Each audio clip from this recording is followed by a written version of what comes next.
1991, Kuwait. Tanks speed across the barren desert. But how will this massive strike force get food, water, and shelter? 1968, Vietnam. A wounded soldier is whisked to a nearby field hospital. Who cleared the jungle to build it? 1945, Normandy. How did 1 million soldiers get ashore? Now, the heroic untold story of battlefield engineering on Modern Marvels.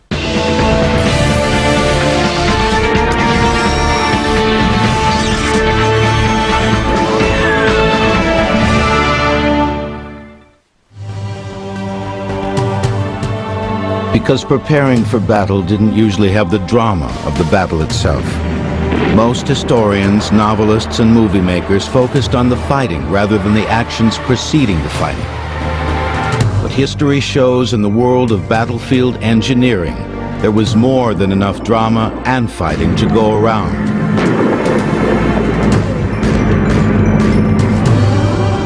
It has been the job of the battlefield engineer to lay the groundwork, quite literally, for the battle to come. They built roads, railroads, and bridges. They constructed airfields, barracks, hospitals, supply depots, and all the other facilities that supported combat operations. They were earth movers and river crossers. They built things and they destroyed things.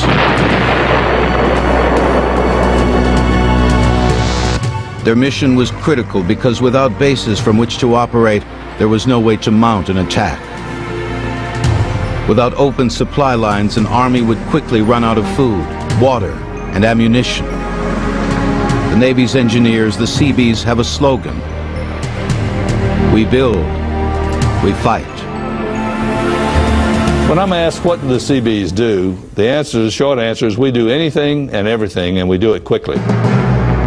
Ask an Army engineer and the answer will sound much the same. Remember one thing, the engineers are the ones who get them in and the ones who get them out.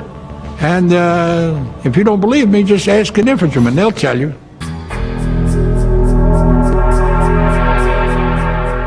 Throughout history, man has built fortifications. Building those fortifications and breaking through them give rise to the first battlefield engineers. There's a dichotomy between warriors and soldiers. Warriors are interested in defeating individuals. They're not interested in conquering a province, defeating an entire army. They don't care what's going on next to them. They care about the one person they're fighting. A soldier is part of a unit, which is part of a greater unit, which is part of an army. He fights as a member of a collective. He has greater goals. And this is perhaps the most profound difference. Military engineering flows out of soldiers as opposed to warriors. Warriors are not military engineers. Soldiers are. It is strangely ironic that the same engineers who are called upon to devise a defense are often later called upon to devise a way to break through it. The fort begets the battering ram. The more heavily fortified castle begets the siege engine and the catapult. As defenses strengthen, they require bigger, stronger, more lethal ways to penetrate them. Over 2,000 years ago, the Romans decided that if they were going to rule the world, they needed a way to get there. Some of their roads and bridges were so well constructed, they remain to this day. Following the fall of the Roman Empire in the Dark Ages and the Middle Ages, defenders built better and bigger walls, causing attackers to go over or under them. To counter the wall, to counter the defenses that the engineers would come up with, then machines were created. One of them being the catapult, a way to get over the wall. You threw a rock, in some cases you threw a dead horse, or you threw a dead body to spread disease. Another way of dealing with walls was to breach them. This was usually done by soldiers called sappers and miners. Sappers would dig the trenches above the battlefield, and they would trench up to the enemy fortifications, and at the last minute, a group of volunteers known as the Forlorn Hope would attack the fortification walls and destroy them to breach to the soft underbelly inside. Now the miners would tunnel underneath the fortifications to collapse the enemy's walls and breach from the underneath side. Castles were having mines dug under their walls with such frequency that there arose a need for mine detectors. Mine detection can go back as far as the Middle Ages, when women would carry big copper bowls filled with water down to the basement of the castle or the fortification, set it on the stone floor, and be domestic down there, sewing, cooking, but keeping an eye on the water. And when they'd see ripples developing in the surface of the water, they'd sing, "I detect a mine. I detect the vibrations of the picks and the shovels of the miners that are undermining our foundation to collapse our walls." As fortifications became virtually impenetrable, sieges became less effective. But then in the 14th and 15th centuries, the introduction of gunpowder and cannons changed battlefields forever. If you have a castle and you could keep your opponent in the field for months, your opponent would end up starving outside your walls. Winter would come, the opponent would not be able to provision his armies, and you won. When gunpowder came along, the opponent knocks down your wall, he marches by you, and he wins. Essentially, gunpowder made the castle obsolete. Following the death of the castle, the innovative French military engineer Sébastien Volbard proposed a radically new type of fortification. Thick walls low to the ground helped protect from cannon fire.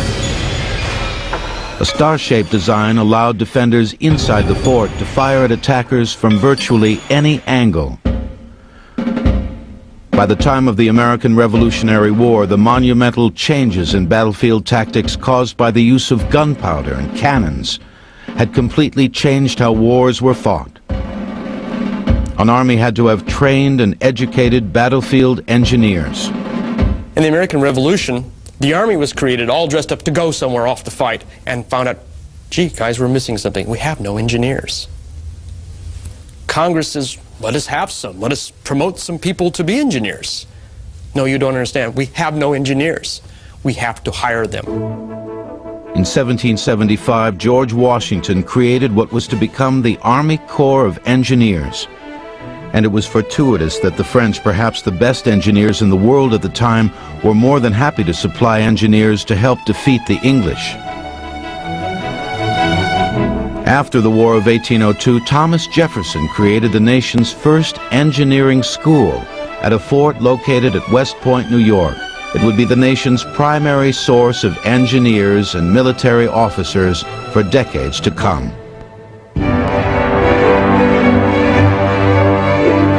In 1861, the American Civil War introduced the biggest revolution in battlefield engineering since gunpowder: railroads. The ability to quickly transport large numbers of troops to wherever they were needed changed military tactics dramatically. The Northern armies controlled 30,000 miles of America's railroads, more track than could be found in the rest of the world. And they continued laying even more rail even as they ripped up hundreds of miles of Confederate track. The Union Army in the North had the industrial ability to manufacture locomotives and extend rail lines at a prodigious rate, while the Confederate Army in the South lacked that ability. Railroads were being destroyed and locomotives burned much faster than they could be replaced in the South, creating a tremendous disadvantage for Southern mobility. Railroad bridges were built and rebuilt again and again during this war. This one was rebuilt 7 times. When Abraham Lincoln saw this bridge over the Potomac, he said it looked like it had been made from bean poles and corn stalks. This bridge over the Chattahoochee River was 800 feet long, nearly 100 feet high. It took over 4.5 days to build. An astounding accomplishment in that or any time period. And timber bridges weren't the only record-breaking projects. The most significant military engineering development in the Civil War was the advent of the ponton or pontoon bridge. Bridges built across boats or ships date as early as the 5th century BC. But for us, it was a new challenge. Engineers responded to that challenge to the point that in 1864, they built a 2,200-foot float bridge across the James River in slightly more than 10 hours. That's the longest American float bridge built by the engineers in American history. The The success and rapid capture of old-style forts signaled the beginning of the end of fixed masonry forts. They were replaced by massive earthwork fortifications. In the future, trenches would replace walls as the dominant type of defense. The widespread use of mortars and cannons on railroad cars heralded a new, more mobile use of heavy artillery.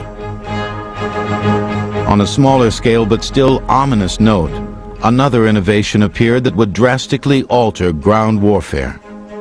In 1862, we have a Confederate engineer officer who will put a fuse on an artillery shell and bury that shell in a road. When the Union cavalry comes along, the shell detonates.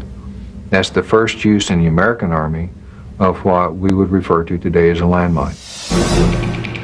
The battlefield innovations witnessed during the Civil War provided a glimpse into the future. A half-century later, a war they would call the Great War would continue a trend toward a more entrenched, more horrific kind of combat. Without battlefield engineers in the American colonies, the British troops had no camps or living quarters. Instead, they were installed in colonists' private homes. This was one of the grievances leading to the American Revolution. Battlefield engineering will continue on Modern Marvels. You're watching Battlefield Engineering on Modern Marvels.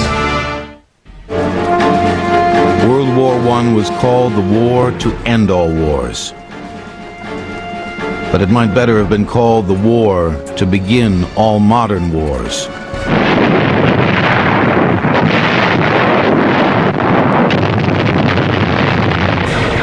When the fighting began in Europe in the summer of 1914, advances in the technology of killing took more soldiers' lives in less time than ever before. The world had never seen anything like the trenches of World War I, a far cry from the ditches of previous conflicts. They intertwined for hundreds of miles. Frontline trenches, communications trenches, support trenches, all were tied together in city-like networks by battlefield engineers. At the beginning of the war, generals schooled in classic battlefield techniques were still accustomed to sending vast waves of troops at each other. Because of advances in weaponry and battlefield engineering, these tactics of the past led to human slaughter of almost unimaginable proportions, especially when troops were ordered to attack. During the Battle of Verdun, one of the bloodiest battles in the history of the world, it is estimated that 400,000 French soldiers and 600,000 Germans lost their lives in just 6 months. Trench warfare had to be the worst situation when one had to eventually go over the top. And in that case, no man's land must have seemed like an eternity to reach the other side. Many people didn't reach the other side. You had landmines, you had barbed wire. Barbed wire was there not only to slow you down, but to literally ensnare you, to allow the Grim Reaper of the First World War to do its grisly work, the machine gun, to take out entire units. With miles of barbed wire to get across, battlefield engineers needed the newly introduced tank to break through the barriers and roll over obstacles. The tank led to the development of the anti-tank mine, which in turn led to a need to breach minefields. Although the full impact of military aircraft would not be felt until World War II, their introduction here created a whole new set of problems and challenges. Targets far behind the front lines, which were previously safe, were now vulnerable to attack. And an army's position and movements were open to surveillance from the air. Since the days of the Greeks and Romans, wars were won by the army that could move the fastest. Motorized warfare took fighting to a new level of speed and conferred on battlefield engineers a heightened level of importance. World War I was also important to the engineers in that it is the point in which the engineers begin their love affair with the internal combustion engine.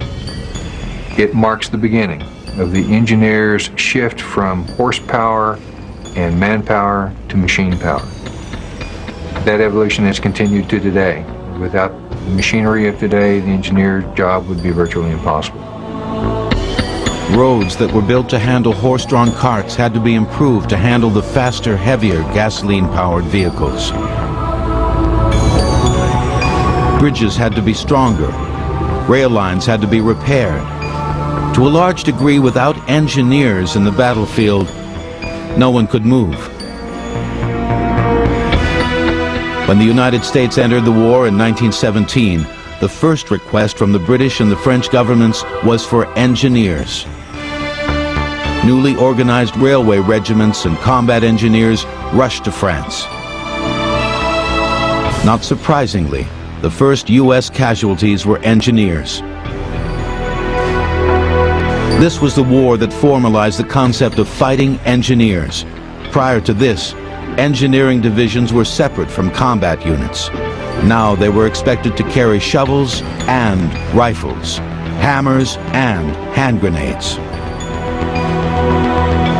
When American engineers began to arrive in big numbers, their effect was immediate. The Germans would blow up the bridges, but the Americans would rebuild them. They'd blow up the switches, and the Americans would rebuild them. They couldn't successfully blow up every foot of track, so we'd use what was left. Behind the lines, the engineers' efforts of building ports, roads, railroads, and support facilities produced some staggering statistics. The 20th Engineers, the U.S. Army's largest regiment, helped produce 200 million board feet of lumber and 4 million railroad ties. The scope of the American war effort, which only lasted a couple of years, was truly amazing. We brought 2 million men to France, and we had to feed them. And the engineers were responsible for making sure that we had fresh American food for these soldiers. To satisfy a tremendous need for food refrigeration, one ice-making plant produced 500 tons of ice per day. Another refrigeration plant could store over 5,000 tons of beef. American engineers constructed a bakery that baked 4,000 tons of bread a day. But the most telling statistic of the war involved people, not war supplies. Experts say 14 million soldiers and civilians may have died. It would now be up to battlefield engineers to figure out ways to defend against an even more terrifying war machine that would soon roll through Europe.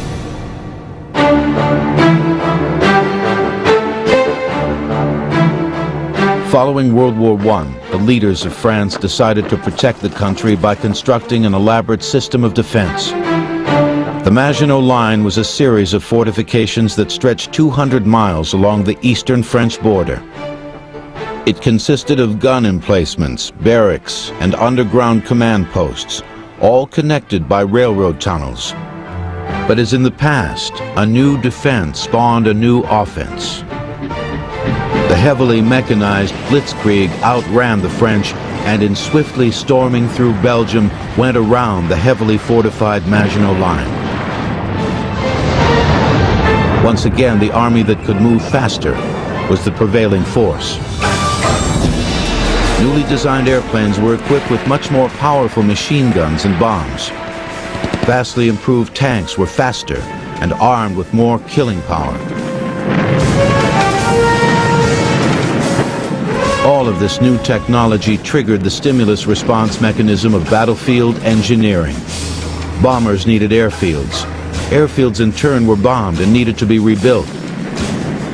Bridges were blown up and needed to be replaced or repaired. In response, engineers created prefabricated footbridges, treadway bridges, and dummy bridges as decoys.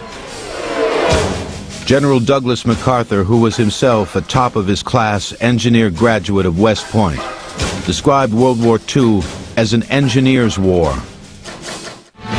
You're watching Battlefield Engineering on Modern Marvels.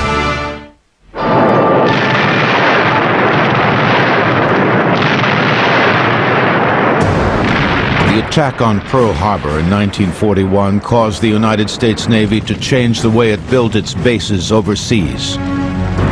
Until the surprise strike, the Navy had used civilian engineers and workers. But shortly after Pearl Harbor, on Wake Island, 2,300 miles southwest of Hawaii, some civilian workers were captured by the Japanese. Under the Geneva Convention, these civilians, if they take up arms, are not protected by any of the covenants of war and can be executed as spies. And in a few cases, this actually happened.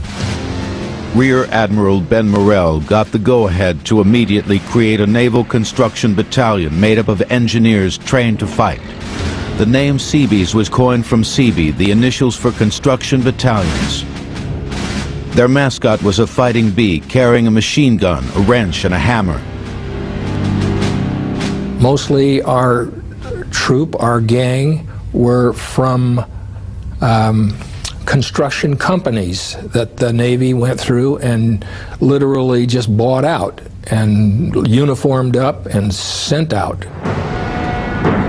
As a result of looking for engineers and tradesmen with some experience, the average CB in World War II was in his 30s. Many had wives and children and were exempt from the draft, but volunteered anyway. The much younger Marines had a standing joke: be kind to a CB. He might be your father. These old men in their 30s were the guys who were going to save your bacon and do extraordinary things for you. Building an airstrip while having to fight off the enemy at the same time often created heroic challenges. Usually a CB would put down his tools and fight, but Aurelio Tassona decided to use his bulldozer as a weapon. The Japanese were in a pillbox. They were holding up an advance on an island, and Aurelio Tassoni drove his bulldozer up and buried the pillbox, pushed dirt over it, and simply buried it, and along with the occupants, all except for a dog, a Japanese mascot that survived and was adopted by the battalion. Another example of CB heroics involves Captain Wilfred Painter. Captain Painter would come ashore in a rubber boat, face blacked out, all the rest, Tommy gun, very dramatic, lay out the bases, the U.S. bases on the island while the Japanese are still there. After he did that, he would leave. Then the Marines would come and take the island, and the CBs would immediately go ashore and build the bases. But the most famous example of battlefield engineer heroics must be D-Day, the invasion of Normandy.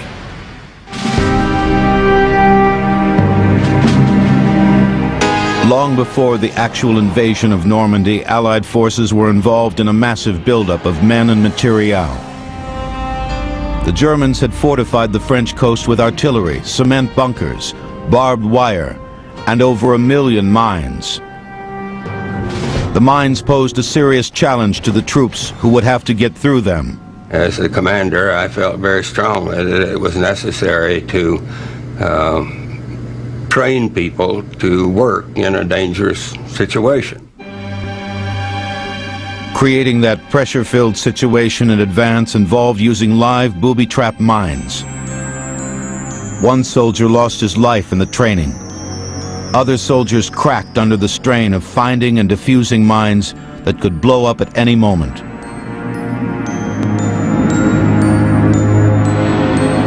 When we got through, when it came to a question in France of removing the mines, we knew who were capable of doing it, and those people were used, and people who we found were not able to were given other missions. In addition to heavily fortifying the coastline, the Germans held all the ports. An invasion without a harbor to land supplies would have been not only foolhardy, but suicidal. The audacious solution of the Allied battlefield engineers was both highly complex and daringly simple. It was called Operation Mulberry, and it involved building a harbor in pieces and floating it across the English Channel. Those pieces would be moved using a versatile system of construction that used 5-foot by 7-foot metal boxes. What these were was the tried and true pontoon. In this case, put together, 7 long, 3 together, tied here with an outboard engine, and now it becomes a ferry. A flat bed that can carry troops, men, materiel, heavy equipment ashore. You take the same configuration apart with the engine off and latch it together in a long form, and you have a causeway or a pier.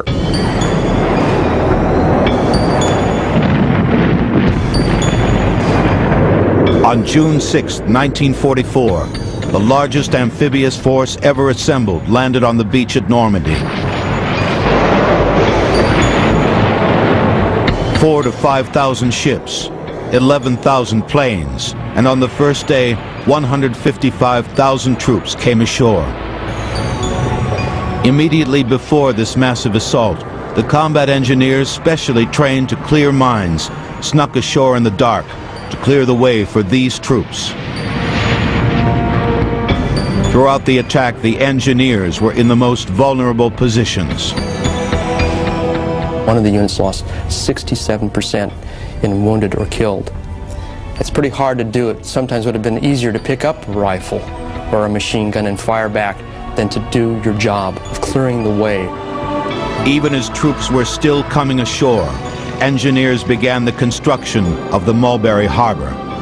The Mulberry system was a system of prefabricated dock facilities that were made of cast concrete, filled with air and floated across the channel, and they were sunk right on the Normandy coast to build our own prefabricated docks. The first phase involved dynamiting a number of old ships and then sinking a long line of cement caissons. Together, the ships and the caissons would form offshore breakwaters. Next, a floating roadway was built stretching from the shore out to the protected area behind the breakwater. Once a wharf was constructed at the end of that road, it allowed the unloading of tanks, trucks, men, and supplies from larger ships. In less than 2 weeks, the harbor was fully functional. By the end of the month, approximately 1 million men came ashore. In addition to building the artificial harbors at Normandy, the engineers operated the beach camps which housed the troops. They also laid fuel and water lines and ferried back and forth across the channel with more men and supplies. Without the engineers accomplishing all of these tasks successfully, there could have been no Normandy invasion, no D-Day. Once Allied troops were on the European mainland, they faced the difficult task of getting fast-moving tanks across rivers and streams. British engineers developed the Bailey Bridge, a portable structure with no single piece that weighed more than 600 pounds. It was used when there wasn't enough time to build a traditional bridge. In the infantry, you have the term "hooah," which means, well, let's get going, let's get the job done. In the engineers, we have the term lay, hold, heave, which represents picking up Bailey Bridge panels for construction projects. Lay, hold, heave the bridge panel. And you have soldiers working in unison to build a 10-ton bridge. It's choreographed like a ballet. Everyone has to work together and lift and heave together. It talks about the physical work of the engineers. The ability to work together to come up with practical solutions in the field is the common link between the battlefield engineers of the past 2,500 years. But as the weapons of war became deadlier and more powerful, the challenge facing the engineers became increasingly more difficult. You're watching Battlefield Engineering on Modern Marvels. In 1950, when the Korean War broke out, battlefield engineers were faced with a demolition job.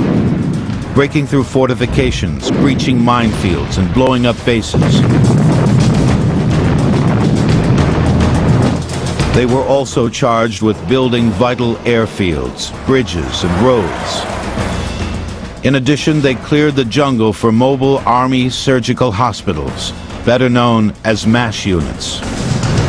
Korea changed dramatically the history of fatalities because before Korea, 90% of all the wounded that were hit in the head or the belly died.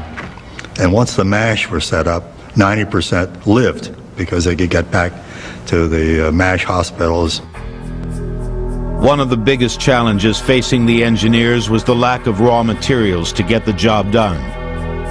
Cement was not available. Steel was not available. timber was not available.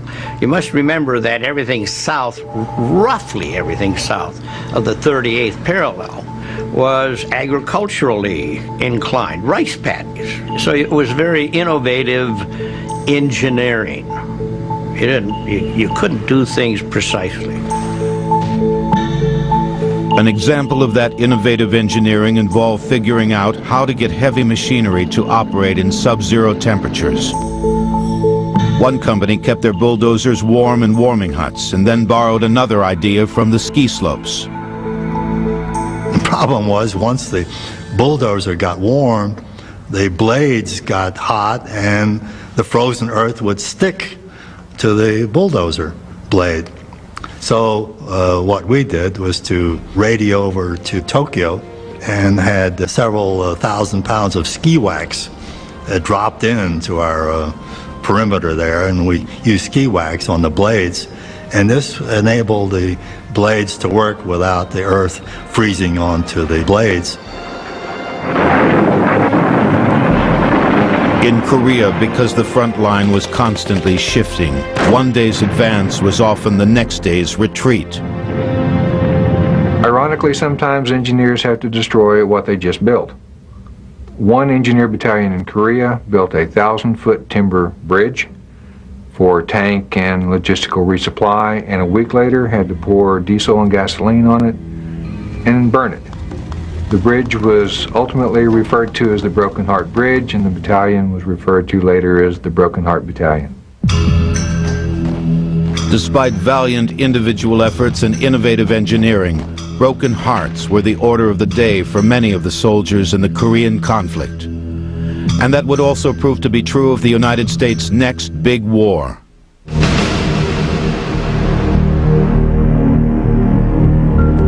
The engineering challenges posed by Vietnam was that, unlike other big wars of the 20th century, there was no front line.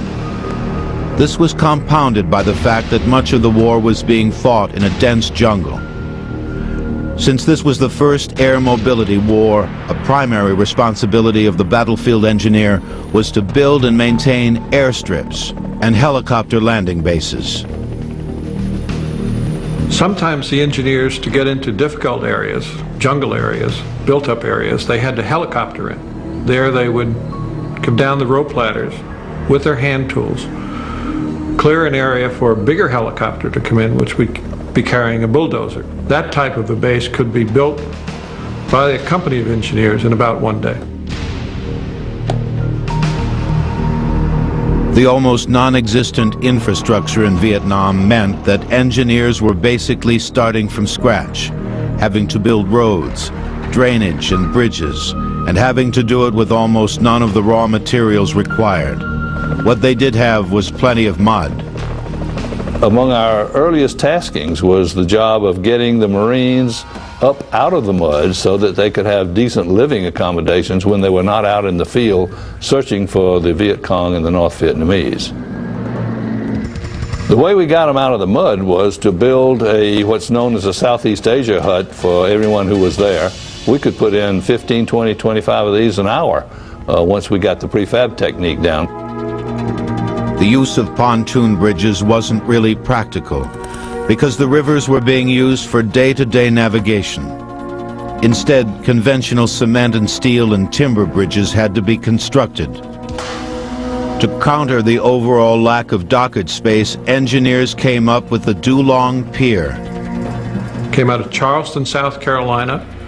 It was a barge that was about 300 feet long by 90 feet wide, built in Charleston, towed across the water to Vietnam, and then set in place.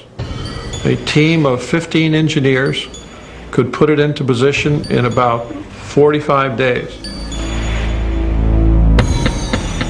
To build a timber pier this size would take 6 months. Another innovation was the instant airstrip, made possible by the use of T-17 nylon membrane. Lighter and easier to transport than metal runway sections, it was glued together over a graded and compacted airstrip. The synthetic material created a surface so strong it could be used by huge aircraft. The introduction of the Rome plow, a rugged bulldozer blade made in Rome, Georgia, was a tremendous asset and aided in the difficult task of clearing a jungle filled with mines. Although the Rome plow could detonate some types of mines without being destroyed itself, most mines still had to be cleared by engineers on foot or in vehicles equipped with mine detectors. It was actually really scary to a certain extent. You didn't know what was going to happen. The mine detectors were good, and they were bad in the sense that when you're going down a dirt road in a combat zone, there's so much shrapnel, there's just all kinds of metal in the road, so you really had to develop a sense of signal detection to determine whether it was a mine or something, and you never knew for sure what you were going to find. In addition to the mines, American engineers had to concern themselves with the tunnels built by the Viet Cong, engineering marvels in themselves.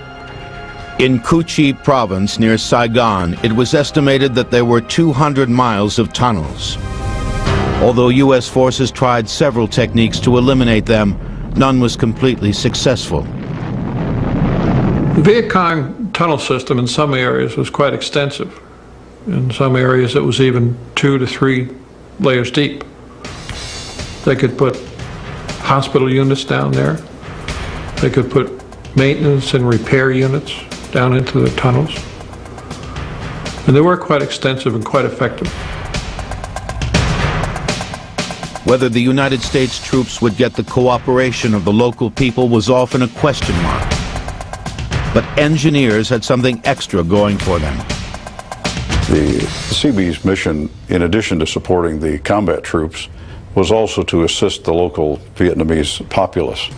And so the roads that we built not only supported the U.S. forces, they also were frequently of use to the Vietnamese or the North Vietnamese forces, and they supported the local economy. Therefore, we were able to go places and send single trucks that were marked very clearly with Seabees on them in areas that no one else would dare go. In a war in which few good things are said about the outcome, the construction projects of the American battlefield engineers may be the most positive, lasting legacy of the conflict. The lessons learned in the jungles of Southeast Asia would some 20 years later be applied in a vastly different arena, the deserts of the Middle East. You're watching Battlefield Engineering on Modern Marvels. When U.S. troops started the buildup in Saudi Arabia, the challenge posed by a desert environment was poles apart from the muddy jungles of Vietnam.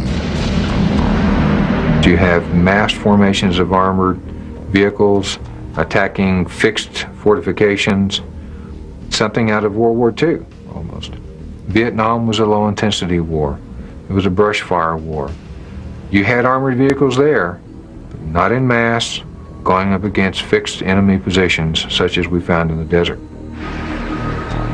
The desert, as any soldier who has ever fought in it will tell you, is an enemy in itself. The sand was everywhere. It was kind of like dust storm days. The tents would be full of sand. Your gear was, the equipment was, weapons had to be cleaned frequently if they were to operate. The challenges were extreme. One of the extreme challenges was landmines.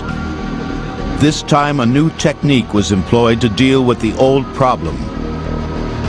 Engineers used a MICLIT, or mine clearing line charge, a device that fires a hose filled with plastic explosives. After being launched across a minefield, it was detonated,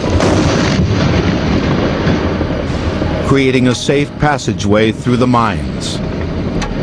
After months of constructing millions of square feet of aircraft aprons, camps for tens of thousands of Marines, and hundreds of acres of ammunition and supply points, the engineers prepared to support the ground assault into Kuwait.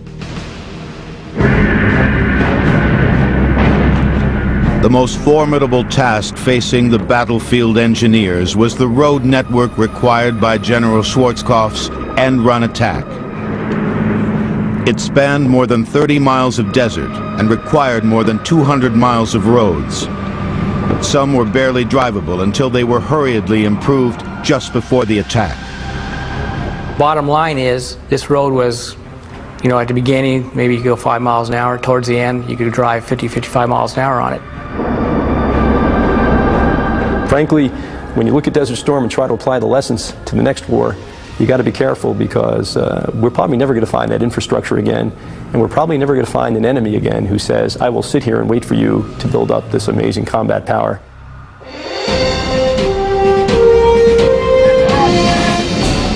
The future of battlefield engineering is as difficult to predict as tomorrow's headlines. But the U.S. Army is now preparing for adversaries who might use low-tech devices to combat high-tech weaponry. To counter this, engineers are developing ways to deal with what they call an asymmetric threat. A mine or an obstacle is a classic asymmetric threat because the enemy can put it in and then leave.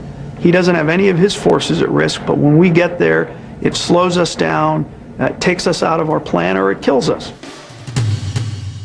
To counter this threat, the Army is developing new strategies. What we're trying to do in the future is to replace men with machinery, with mechanization, put fewer soldiers at risk, and do it faster. One of the weapon systems of the future which exists today is the M1 Breacher, better known as the Grizzly. It is equipped with mine-detecting radar and designed to break through almost any kind of obstacle. Its most visible feature is a mine-clearing blade that can maintain a steady depth of 15 inches as it plows a 14-foot-wide path through minefields. The Grizzly is our replacement for what we today call the orchestrated ballet of farm implements. And what we're trying to do with the Grizzly is get a tank platform that can keep up with our forces and is survivable, that can go in and replace all those soldiers and pieces of equipment.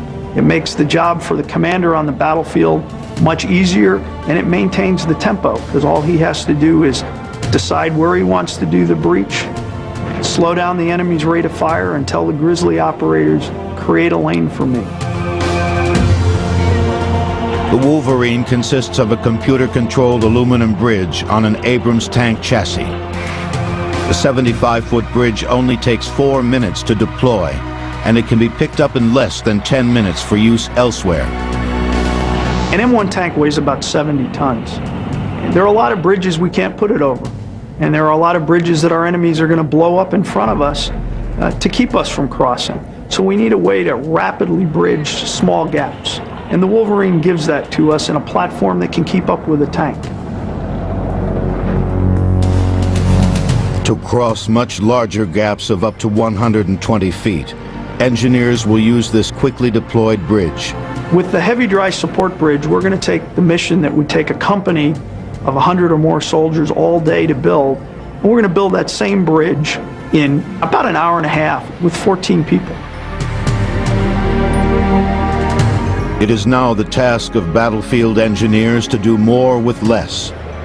But while their numbers may diminish, their importance seems to grow. Without the engineer, quite often the bombers would not fly. The tanks wouldn't cross the river, and the infantry wouldn't advance. So the mission 2,000 years ago was the same as it was in Desert Storm, where we built roads through the desert, we built bunkers and barracks facilities, and we brought water to our troops. So the mission hasn't changed. The only thing that's changed has been the technology. In the final analysis, despite the downsizing of the military, the fact remains that someone will be needed to operate the machines being used to replace the troops. If history is any guide, those operators will be battlefield engineers.